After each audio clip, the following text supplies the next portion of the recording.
Aleluia.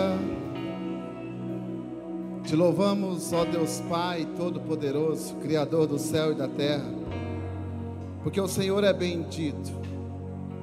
Obrigado porque o Senhor faz infinitamente mais de tudo aquilo que nós pedimos ou pensamos.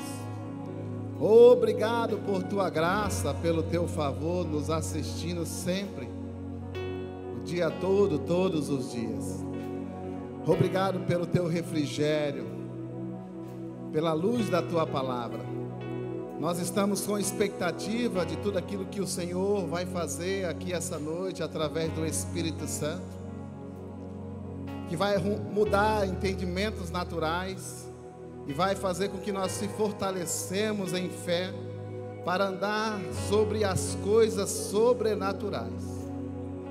Nós te louvamos e te agradeço por essa oportunidade, pela vida da nossa liderança, por todos os departamentos, por todas as famílias aqui representadas.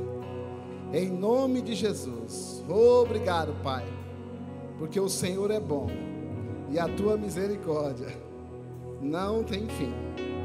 Oh, aleluia.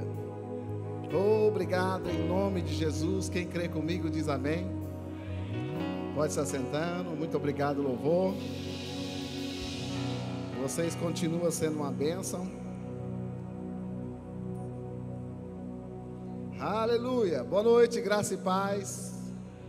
Sejam todos muito bem-vindos. Você que nos visita pela primeira vez, você que está nos assistindo aí pelos canais, né? Ou depois você vai assistir. Vamos propagar essa visão, amém? Já está tomando meu tempo ali, hein? Para com isso. Você está bem mesmo? Nosso primeiro,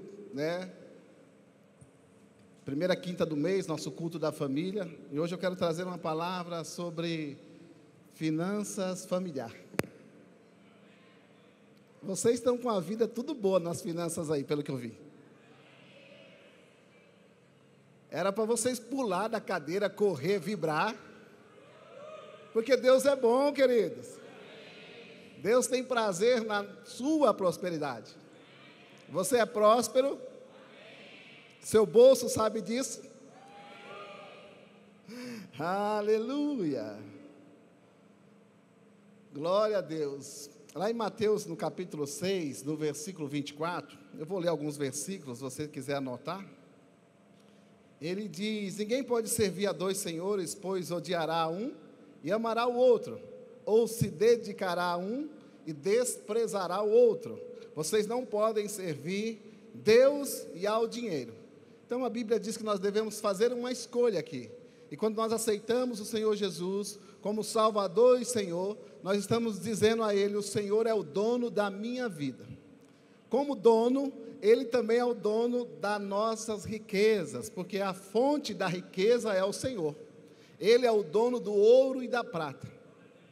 Claro que agora no reino que nós fomos inseridos, que é o reino de Deus, a moeda que facilita a gente ativar coisas do nosso reino é a fé. Mas nesse mundo natural, a moeda que faz ativar, que faz comprar, que faz adquirir, que faz prosperar, é a moeda do dinheiro. Amém? E é bom que Deus é o Senhor dos céus e também é o Senhor da terra, no que diz respeito ao dinheiro, às finanças. Amém? Só que eu e você devemos escolher isso. Será que realmente nós vamos fazer o Senhor da nossa vida na área financeira? Por que muitas pessoas estão sofrendo no ambiente familiar com essa questão das finanças? E lá em Provérbios capítulo 3, 9 e 10 diz que nós devemos honrar o Senhor com todos os nossos bens, com as primícias de toda a nossa renda, e se encherão fartamente os nossos celeiros, e transbordarão de vinho os nossos lagares. São promessas reais daquele que não pode mentir, daquele que é verdadeiro. A Bíblia diz que seja todo homem mentiroso, mas Deus sempre verdadeiro. Se Deus diz em sua palavra, querido, se eu e você acreditar, vai acontecer, já está acontecendo a partir do momento que eu estou crendo. Então nós estamos vivendo um tempo em que muitos lares estão sendo destruídos, não por falta de amor, mas por falta da sabedoria na área financeira. Amém? Os casais estão bem, tem o amor ali, mas a administração das finanças faz com que há um desgaste, decisões erradas, a falta da unidade nas finanças, tudo isso vem afligindo o âmbito familiar. Mas a Bíblia traz todos os versículos no seu manual que nós precisamos vigiar e cuidar, queridos, de praticar aquilo que a palavra de Deus diz. Deus não nos colocou aqui nessa terra para ser pobres, miseráveis, não, nós somos ricos em Deus, porque Jesus se fez pobre para que eu e você fôssemos ricos. Aleluia!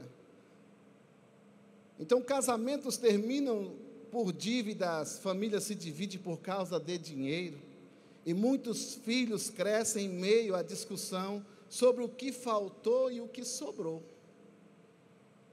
Mas a Bíblia nos mostra que Deus importa com as nossas finanças, porque ela revela aonde está o nosso coração.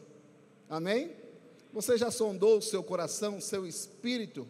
Porque a Bíblia diz que aonde está o teu tesouro, aí está o teu coração. A parte do dinheiro vai revelar quem verdadeiramente nós somos. E é engraçado que no mundo natural, eu já passei por isso, a gente fala assim, se você quer conhecer uma pessoa, dá dinheiro a ela, né? Na verdade, só vai revelar, né, quem ela é, né? O poder, o dinheiro revela o que está dentro do coração. Então, onde está o nosso tesouro? Aleluia! Quando Deus é o Senhor das nossas finanças, a família experimenta ordem, paz e prosperidade verdadeira. Não apenas material, mas espiritual e emocional. Trazendo Deus como aquele que é o cordão de 3 dobras, aquele que tudo vem dele, ele é o nosso provedor, ele é a nossa fonte inesgotável, é nele que nós devemos correr, é nele que nós devemos acreditar, nesse ambiente de finanças, querido, que tem tanto atrapalhado os casamentos, a criação de filhos, e a palavra quer nos ensinar hoje, como nós vamos fazer, como que nós podemos se tornar melhor, para viver uma vida digna da prosperidade de Deus, amém? O dinheiro não é um mal em si mesmo, o problema está como lidamos com ele. A Bíblia nunca condenou a riqueza, mas a avareza. Lá em 1 Timóteo, no capítulo 6 ao 10, ele vai falar que o amor ao dinheiro, não, ele não vai falar do dinheiro, ele vai falar do amor ao dinheiro, na verdade. O amor ao dinheiro é a raiz de todos os males. Se você amar ao dinheiro, queridos, nós vamos deixar de amar a Deus. E como eu li o texto ali, ou nós vamos amar um e desprezar o outro. E Deus quer que nós o amamos. E quando nós vamos fazer isso? Quando nós não temos o amor ao dinheiro. Nós devemos entender que o dinheiro não é o foco, mas sim a ferramenta que vai fazer com que eu e você e a família chegue a um propósito. Diga propósito. Você que é casado, você já conversou com seu cônjuge sobre o propósito das finanças na sua casa? É importante entender que o dinheiro é para um propósito. E você que ainda não casou, vai crendo aí que vai acontecer rápido. Então, lá em 1 Timóteo também, no capítulo 6, 7, ele vai dizer que afinal não trouxemos nada conosco quando viemos ao mundo, e nada levaremos quando deixamos. Portanto, se temos alimento e roupa, estejamos contentes. Mas aqueles que desejam enriquecer, caem em tentações e armadilhas, e em muitos desejos tolos e nocivos, que os leva à ruína e destruição, pois o amor ao dinheiro é a raiz de todo mal. E alguns, por tanto desejarem o dinheiro, desviaram-se da fé e afligiram a si mesmo com muito sofrimento. Esse desejo ardente sem domínio próprio, sem limite a esse dinheiro, queridos, faz com que a gente se desvie da fé. Porque quando eu estou olhando para o dinheiro, tirar os olhos da fé é deixar de acreditar naquilo que Deus diz ao nosso respeito na questão financeira. Quando eu tiro os olhos do Senhor, eu já estou olhando por mim mesmo, aquele desejo, aquela ambição, aquele desejo ardente, que é a concupiscência dos olhos, da carne, queridos. Nós precisamos ter os olhos fitos no Senhor, porque Ele é a fonte das nossas riquezas. Aleluia. Parece que eu estou falando assim, estou falando mal da prosperidade, né? Mal do dinheiro, não. O amor ao dinheiro, o desejo ardente, queridos, que não tem limites. É esse que a palavra de Deus quer falar com a gente essa noite. Amém? O dinheiro é um servo útil. O dinheiro serve para servir na utilidade que eu e você precisamos em nosso casamento, na criação de filhos, para poder prosperar a família. Mas ele é um senhor terrível. Quando nós deixamos ele governar a nossa vida, nossos pensamentos, quando a gente já não tem mais um coração generoso, doente na parte de avareza, né? Se atravessar o telespírito com Sorrisal, do outro lado está inteiro. Tem uns que estão dando tchau assim, outros estão dando tchau com as duas mãos fechadas. Deus é um Deus generoso, importa que nós imitamos a generosidade de Deus.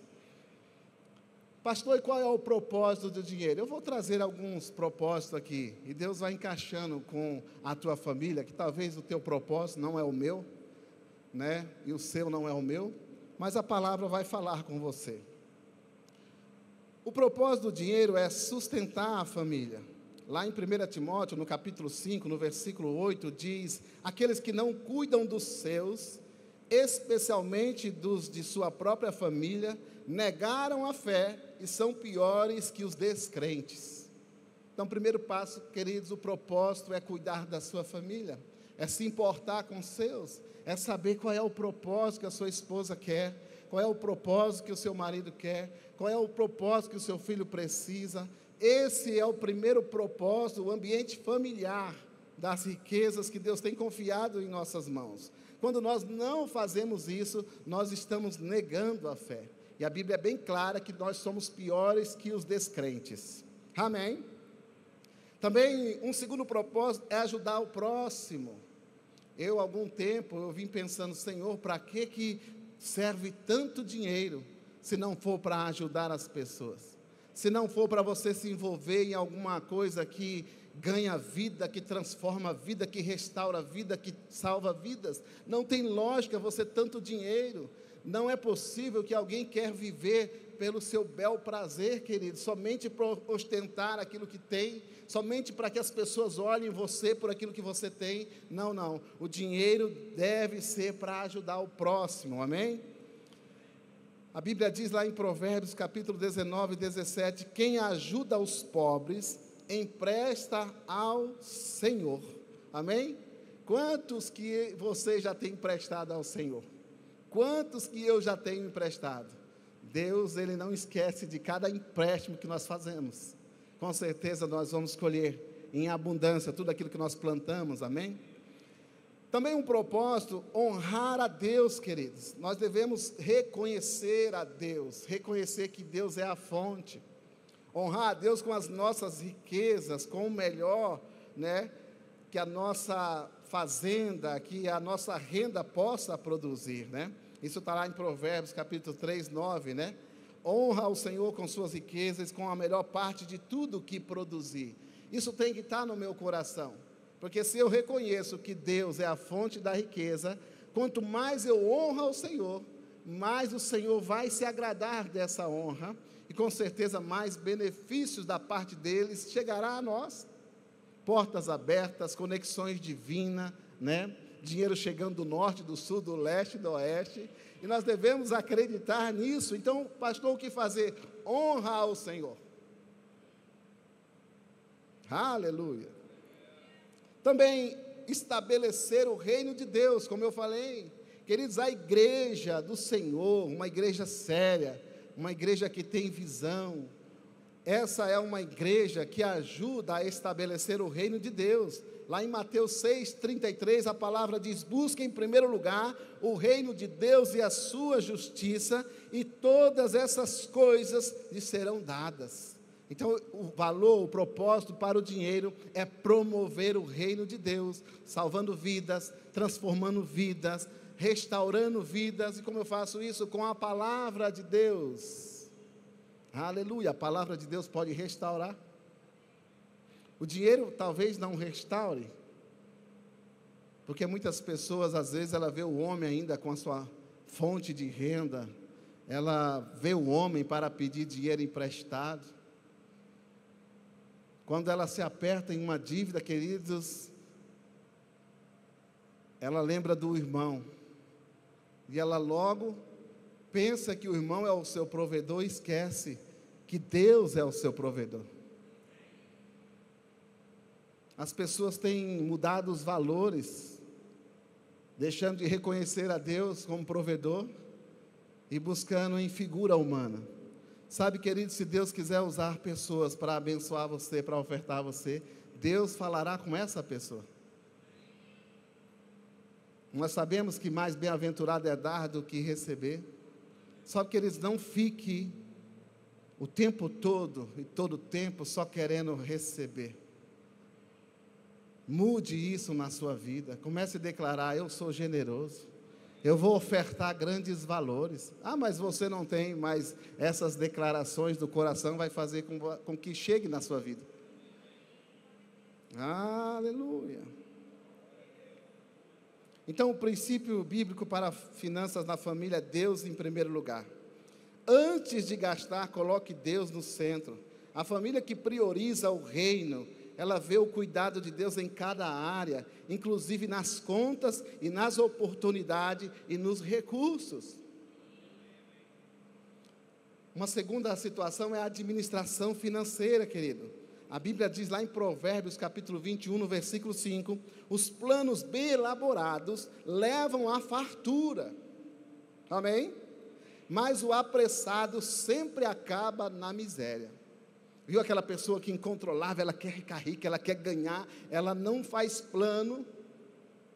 A Bíblia diz que os planos bem elaborados levam à fartura. Elabore os seus planos. Aleluia. Os planos do diligente tendem à abundância, mas a pressa excessiva à pobreza. Ora, antes de agir, a Bíblia fala para a gente orar antes de agir. Organizar e anotar, esperar o tempo certo, buscar por conselhos, você vai colher com fartura. E o apressado age sem pensar, improvisa, quer resultado imediato, confia só em si mesmo, colhe prejuízo. Então nós queremos ser o quê? O prudente, o diligente ou o apressado? Claro que se Deus falou com você, se apresse em obedecer, porque velozmente chegará na sua vida.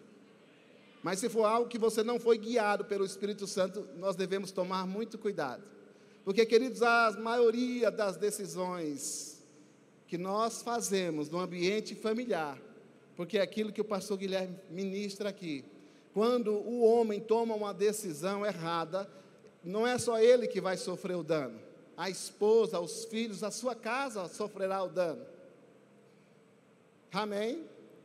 Então nós devemos tomar esse cuidado, queridos, para que nós possamos planejar, porque muitas decisões que nós estamos tomando não é guiada pelo Espírito Santo, porque se fosse guiada pelo Espírito Santo, daria certo.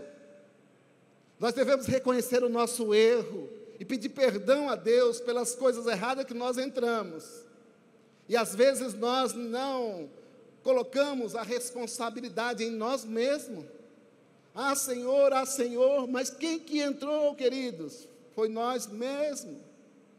E nós devemos se arrepender. Pai, eu se arrependo de não ter sido guiado pelo Espírito Santo, de ter entrado em um negócio errado, de ter entrado em não sei o que você entrou, mas você sabe, Deus está falando com você.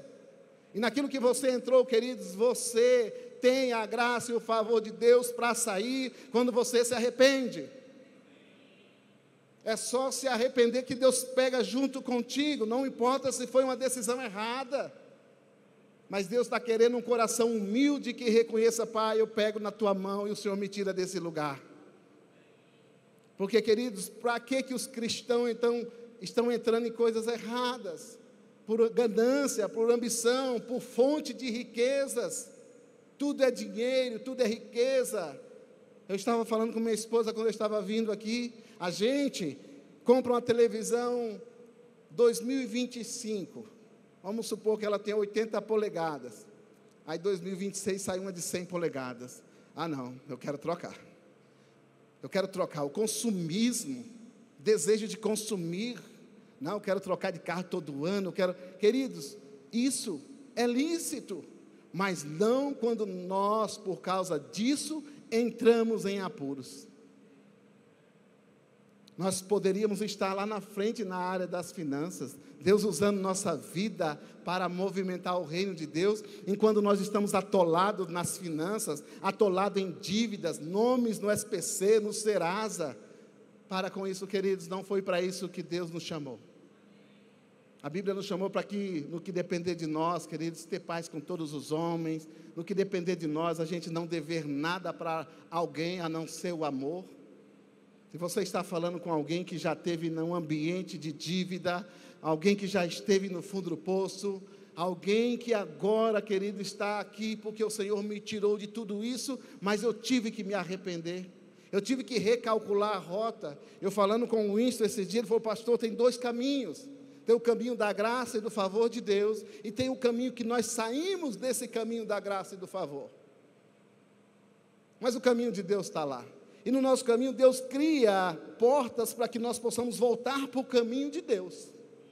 E talvez o que está precisando para nós é reconhecer que nós estamos no caminho de nós mesmos, no caminho da força do nosso braço, do desejo de ser rico sem propósito.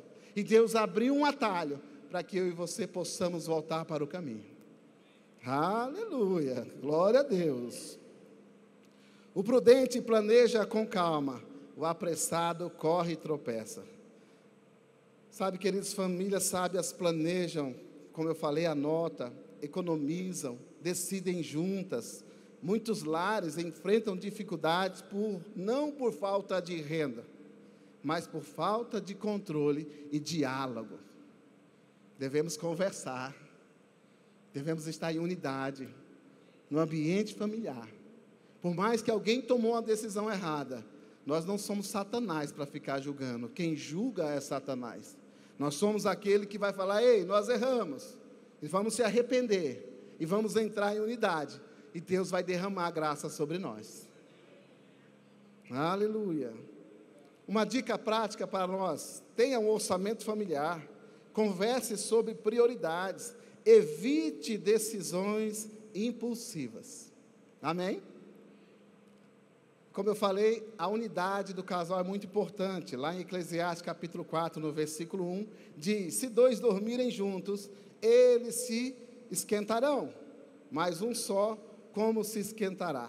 Então, casais precisam andar em acordo, porque andará dois juntos se não tiver de acordo. Está lá em Amós 3:3. Não tem como eu andar com uma pessoa que não concorda comigo.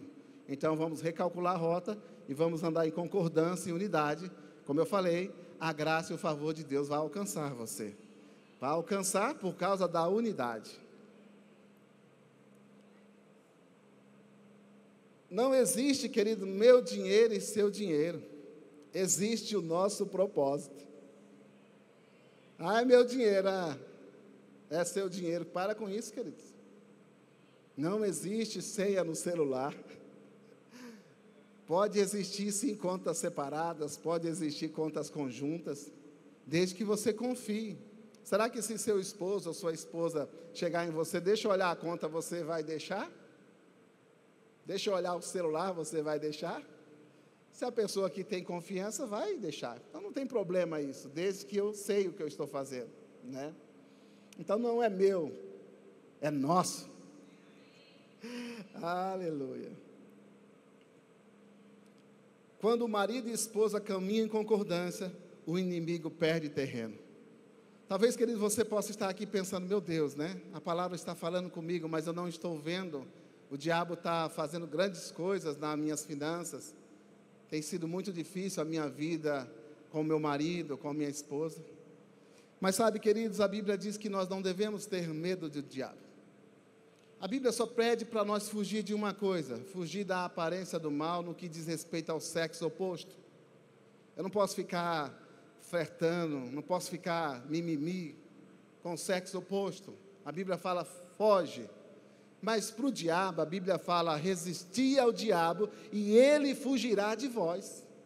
É ele que tem que bater em retirada. Eu e você temos a autoridade, queridos, na resistência ao diabo na palavra. E ele vai fugir, ele não vai tocar nas suas finanças.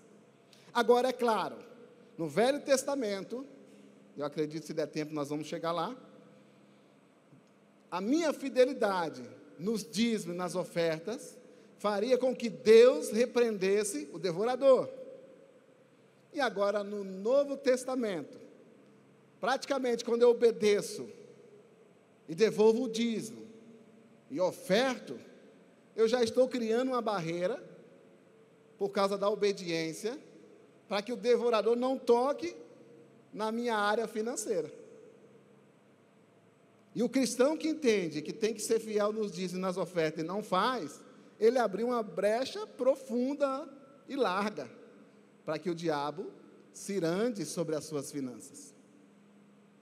Então, a fidelidade nos dízimos, nas ofertas, ela é proteção. Imagina eu agora não sendo fiel, e o diabo mexendo nas minhas finanças, avançando no território da minha casa, e eu, Senhor, olhe para mim, faça por mim, tem misericórdia de mim.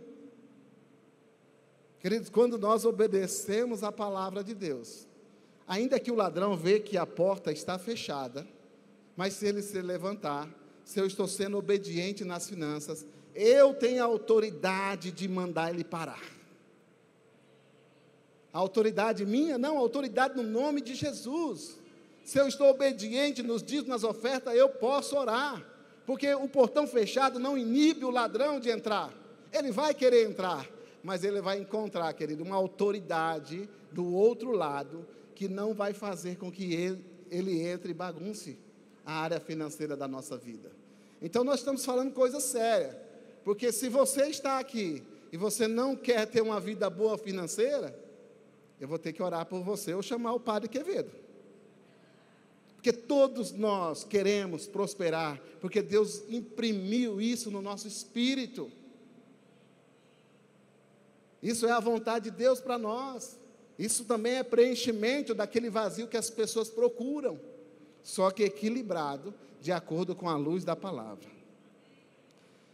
Generosidade, o pastor Luiz falou aqui, devemos ser generosos sim, e fiel, né? Dar e se vos é dado, né? O generoso abre as portas do céu. Famílias fiéis nos dízimos e generosas nas ofertas experimentam a bênção que não traz dores. Aleluia, aleluia. Meu tempo está acabando, Jesus. A família que aprende a agradecer pelo que tem, queridos, atrai mais da graça de Deus, né? A comparação gera dívida e ansiedade. A gratidão gera paz e abundância. Ah, pastor, você não sabe da minha vida. Queridos, começa a render graças. Dá graças por aquilo que você já tem. Talvez você só tenha 5 pães e 2 peixes, e precisa alimentar 5.000 pessoas, mas você tem 5 pães e 2 peixes.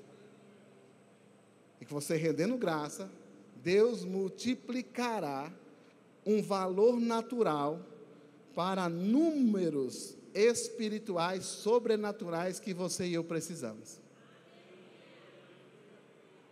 Ah, eu tenho tão pouco, não vai dar, está murmurando. Não vou conseguir pagar, está murmurando. Não vou alcançar, está murmurando. Mas, Pai, graças eu te dou, porque eu não estou com as mãos vazias. Graças eu te dou, Pai, porque o Senhor sempre me ouve. Graças eu te dou, porque eu já tenho o que eu preciso, para que o Senhor possa multiplicar e saldar aquela dívida, e fazer com que eu adquira isso, com que eu tenha aquilo. Sabe, queridos, tem tantas áreas na minha vida, e uma que o diabo não mexe comigo mais é nas finanças, porque eu acredito tão fielmente na prosperidade de Deus. Eu acredito tanto em Romanos 8, 28, que o próprio Deus, Ele age para que tudo coopere para o bem daqueles que amam a Deus. Sabe, tantas coisas que acontecem na nossa vida, encontros, queridos, que Deus promove a nós, e às vezes nós pensamos, foi natural, encontrei aquela pessoa e aconteceu isso. Foi nada, foi Deus que colocou aquela pessoa no teu caminho. Aleluia. Ore antes, queridos, de qualquer decisão financeira importante. Só faça depois que o Espírito Santo confirmar no seu coração. Faça do lar um lugar de transparência, sem segredos com dinheiro. Para com isso. Seja transparente com seu cônjuge. Lembre que não é um só, dois se tornam um. Amém? Ensine os filhos a valorizar o trabalho e a generosidade desde cedo. Pratique o descanso financeiro, aprendendo a confiar em Deus mesmo nas crises. Nós não devemos confiar em Deus só quando estamos em abundância. Em toda e qualquer situação devemos confiar em Deus. Lembre, prosperidade sem Deus é ilusão, mas com Ele é propósito. Aleluia, glória a Deus. Pastor, não dá para ficar mais umas 2 horas, não?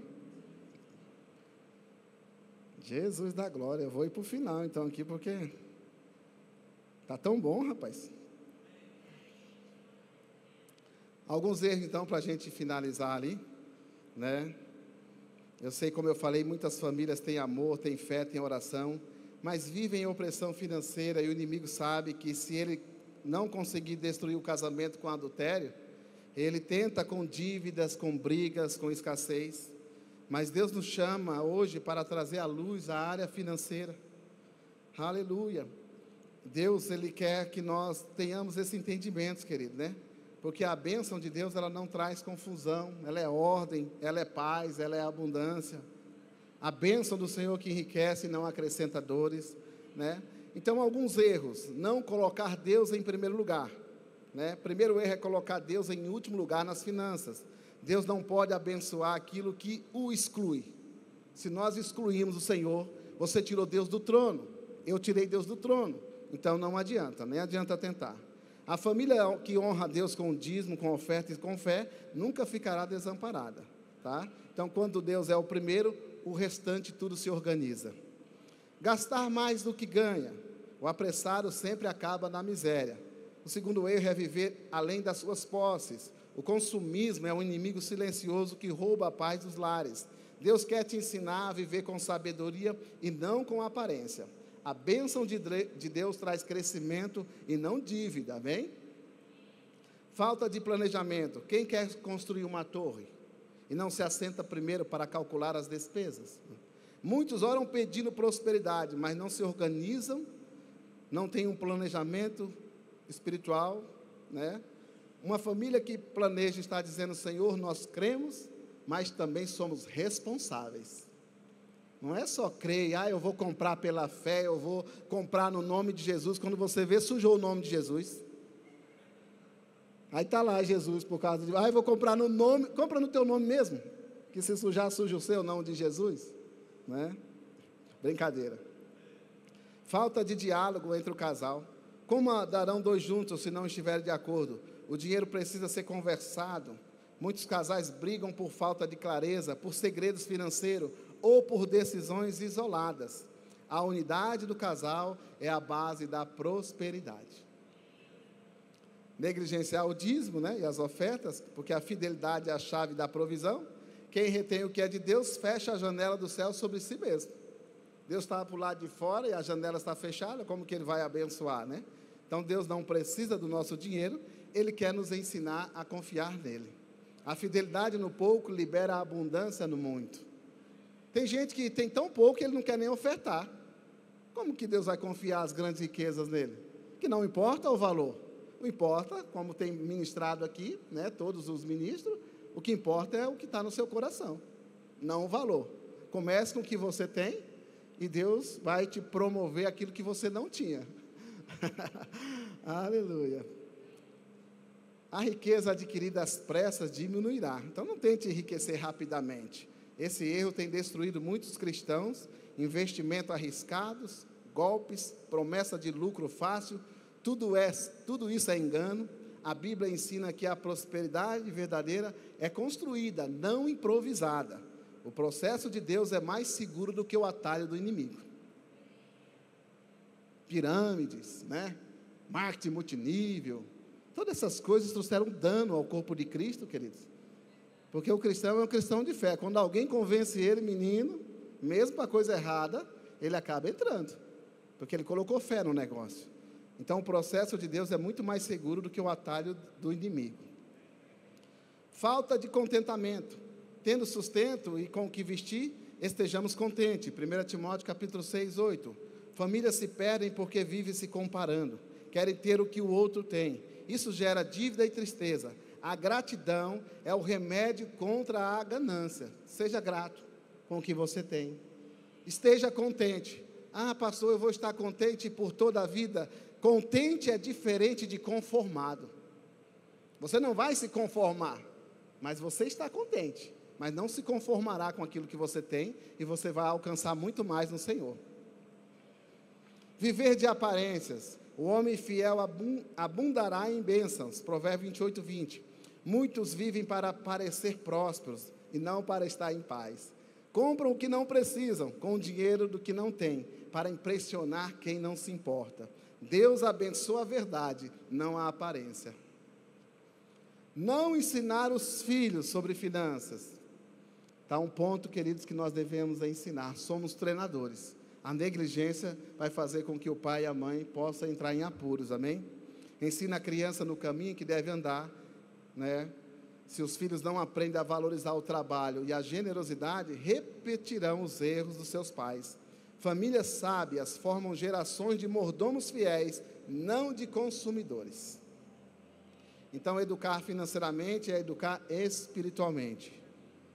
Não buscar sabedoria. Peça sabedoria a Deus, né? Que Deus vai dar liberalmente. Alguns vivem reclamando de falta de dinheiro, mas não buscam aprender a administrar. A sabedoria é a chave que transforma o pouco em muito. Deus não abençoa a desordem, Ele abençoa a sabedoria. Estamos finalizando. Mais meia hora nós terminamos. Estou brincando. Você está aprendendo alguma coisa? Sairá daqui melhor essa noite? A Bíblia diz que a exposição à palavra de Deus traz sabedoria até a pessoa mais simples. Aleluia. Colocar o dinheiro acima da família, queridos. Isso aqui é muito importante. De que adianta o homem ganhar o mundo inteiro e perder a sua alma? Alguns trabalham tanto que perdem tempo com a família. Perdem saúde e perdem comunhão com Deus. O dinheiro é importante, mas nunca deve ocupar o lugar do amor e da presença. O sucesso financeiro não compensa o fracasso familiar. Quantos homens bilionários, né? Tudo que eles ganharam foi dinheiro. E o de mais valor, que é a família, a esposa e os filhos, eles perderam no caminho. Não ter propósito com o dinheiro. É o Senhor quem te dá força para adquirir riquezas. O dinheiro precisa ter propósito. Deus não nos prospera apenas para termos, mas para sermos bênção. A prosperidade verdadeira é ter suficiente para abençoar os outros. O dinheiro é um bom servo, mas um péssimo senhor. O dinheiro pode ser uma bênção ou uma maldição, depende de quem o controla. Se o dinheiro governa você, ele te prende.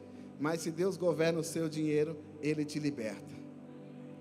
Hoje, queridos, o Espírito Santo está nos chamando a colocar as finanças da tua casa no altar. E na tua obediência, abrirá portas que o esforço jamais abriria. Quantos anos eu me esforcei dia e noite? E quantos anos a obediência está abrindo mais porta do que quando eu me esforçava de mim mesmo. Você vai ver que obedecer, queridos, é muito melhor do que sacrificar. Talvez vamos trabalhar demais, mas obedeça a palavra. Quantos testemunhos de pessoas que já fizeram muito mais, já bateram as metas desse ano, fizeram muito menos do que ano passado de esforço, mas a obediência abriram as portas, queridos, que o esforço jamais abriria. Para finalizar, Provérbios capítulo 10, 22.